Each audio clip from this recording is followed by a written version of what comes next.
আসসালামু আলাইকুম। আশা করি সবাই ভালো আছেন। আজকে আমি আপনাদের সামনে নতুন একটা ভিডিও নিয়ে হাজির হয়েছি। আজকে আমি আমার গরুকে গোসল করার ভিডিও আপনাদেরকে শেয়ার করব। আমার ওই গরুটার নাম হলো সম্রাট। আমি আজকে সম্রাটকে গোসল করাচ্ছি। ওর শরীর নোংরা হয়ে আছে। ওকে আমি প্রতিদিন খুব সকালে গোসল করাই।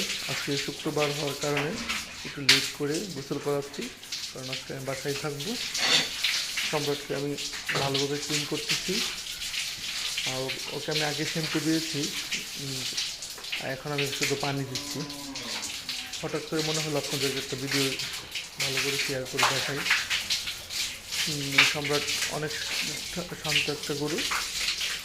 সম্রাট নড়াচড়া করাতে যখন গোসল করায় ও আরামসে দিব্যি দাঁড়িয়ে থাকে। ভালো, ও অনেক মজা পায় যখন ওরকম ব্রাশ দিয়ে গোসল করায়। আসলে সবাই আরাম জিনিসটা বুঝে। ওকে মাথায় যখন পানি দিব সে তখনও দাঁড়িয়ে থাকে।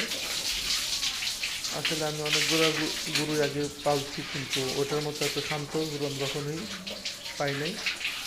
ওইটা ভাগ্যিস অনেক ভালো একটা গরু।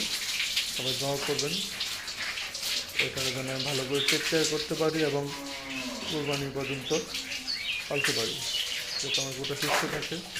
সবাই মাশাআল্লাহ বলবেন ভিডিওটা দেখে। আর এখন আমার গোসল করানো থেকে শেষ হয়ে যাবে। তারপর আমি আমার আরেকটা গরু আছে, যেটার নাম হলো সুলতান। ওটা দেখতে মোটামুটি ভালো। আমি সুলতানকে গোসল করাবে। সুলতান একটু নাড়াচড়া করে, দুষ্টু প্রকৃতি। ও মাথায় পানি নিতে চায় না। মাথার ওটা আমি অনেক ছোটো থেকে নিয়ে আসছিলাম। ও যখন দুধ খাইতো তখন নিয়ে আসছিলাম। ওইটা আমি প্রায় 7-8 মাস যাবৎ পালতেছি। এখন মাসগুলো একটু বড় হয়েছে। আপনারা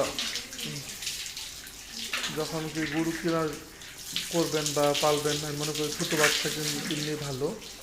ওইটা থেকে লাভটা একটু বেশি আসে। আর আমি সুলতানকে গোসল করানোর পর ওইটা আমি ফ্যান ছেড়ে দেবো, বেশ শরীর শুকিয়ে যাবে।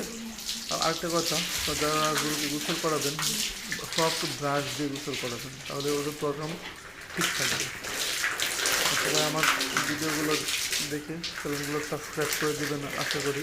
আপনাদেরকে ফ্যামিলি সদস্য মনে করে। সবাই ভালো থাকবেন। খোদা হাফেজ।